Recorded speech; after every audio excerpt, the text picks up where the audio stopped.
जय बद्री विशाल। सज्जनों, स्वागत है आप सभी का मेरी नई वीडियो पे। इससे पहले यदि अभी तक आपने मेरे इस चैनल को सब्सक्राइब नहीं किया अथवा आप पहली बार मेरे इस चैनल पे हैं, शीघ्र ही चैनल को सब्सक्राइब कीजिए एवं बेल आइकन का बटन अवश्य दबाएं। इससे क्या होता है कि मैं जब भी कोई नई वीडियो अपलोड करता हूं, शीघ्र ही आपकी मोबाइल स्क्रीन पे नोटिफिकेशन प्राप्त हो जाता है और आपको मेरी प्रत्येक नई वीडियो को देखने का सबसे पहले सौभाग्य प्राप्त होता है। सज्जनों, वीडियो अच्छी लगे तो लाइक करना, कोई त्रुटि रह जाए अथवा वीडियो संबंधित जानकारी प्राप्त करने के लिए एवं प्रोत्साहन बढ़ाने के लिए कमेंट अवश्य करें। साथ ही इस जानकारी को अपने भाई बहनों, रिश्तेदारों, सगे संबंधियों तक पहुंचाने के लिए शेयर अवश्य करना। तो शुरू करते हैं आज की नई वीडियो। कामिका एकादशी का महत्व। अर्जुन ने कहा, हे प्रभु, मैंने आषाढ़ मास के शुक्ल पक्ष की देवशयनी एकादशी का सविस्तार वर्णन सुना।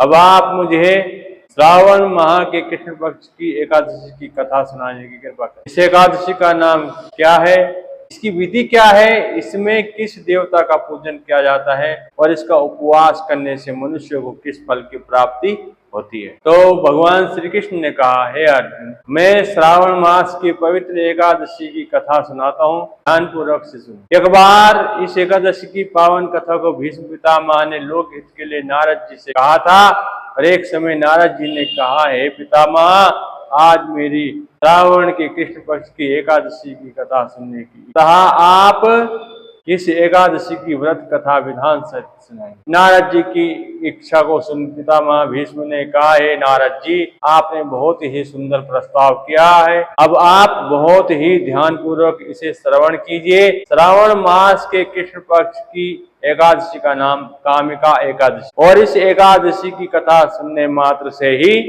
वाजपेयी यज्ञ के फल की प्राप्ति होती है। कामिका एकादशी के उपवास में शंख चक्र गदाधारी भगवान विष्णु का पूजन होता है। जो मनुष्य इस एकादशी को धूप दीप नैवेद्य आदि से भगवान विष्णु पूजा करते हैं, उन्हें गंगा स्नान के फल से भी उत्तम फल की प्राप्ति होती है।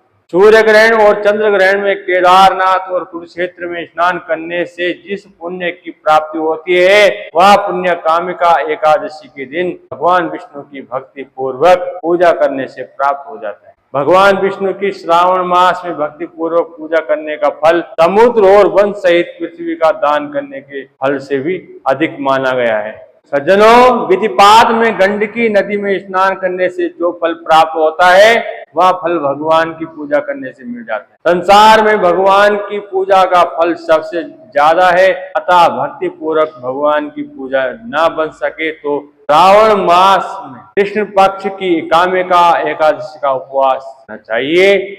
आभूषणों से युक्त बछड़ा सहित गोदान करने से जो फल प्राप्त होता है, वह फल कामिका एकादशी के उपवास मात्र से मिल जाता है। जो उत्तम द्विज श्रावण मास के कृष्ण पक्ष की एकादशी यानी कामिका एकादशी का उपवास करते हैं तथा भगवान विष्णु का पूजन करते हैं, उनसे सभी देव, नाग, किन्नर, पितृ आदि की पूजा बन जाता है। जो मनुष्य इस दिन तुलसी दल से भक्ति पूर्वक भगवान विष्णु का पूजन करते हैं, वो वे इस संसार सागर में रहते हुए भी इस प्रकार अलग रहते हैं, जिस प्रकार कमल पुष्प जल में रहता हुआ भी जल से अलग है।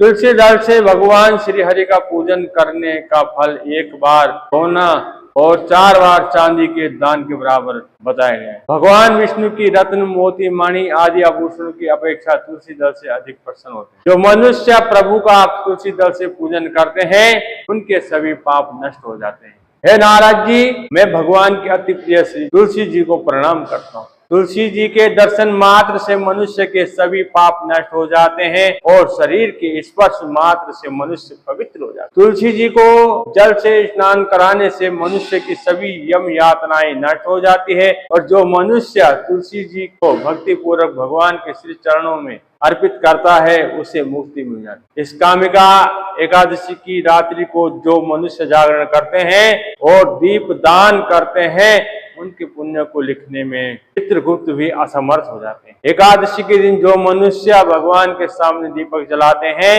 उनके पितृ स्वर्ग लोक में अमृत का पान करते हैं।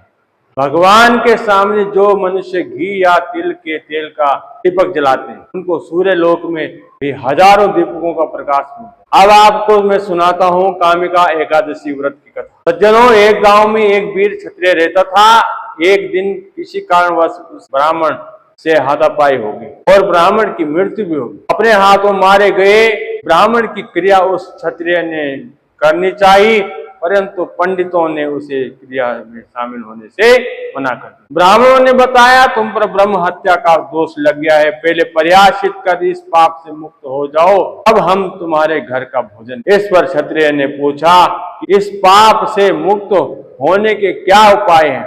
तब ब्राह्मणों ने बताया कि श्रावण मास के कृष्ण पक्ष की एकादशी को भक्ति भाव से भगवान श्रीधर का व्रत एवं पूजन कर ब्राह्मणों को भोजन करा के सदक्षिणा के साथ आशीर्वाद प्राप्त करने से इस पाप से मुक्ति मिले। पंडितों के बताए हुए तरीके पर व्रत कराने वाली रात में भगवान श्रीधर ने क्षत्रिय को दर्शन देकर कहा कि तुम ब्रह्म हत्या के पाप से मुक्त हो गए हो। इस व्रत के करने मात्र से ब्रह्म हत्या आदि के सभी पाप नष्ट हो जाते हैं और इस लोक में सुख भोग कर प्राणी अंत में विष्णु लोक को जाते हैं। इस कामिका एकादशी के महात्म्य श्रवण और पठन से मनुष्य स्वर्ग लोक को प्राप्त करता है।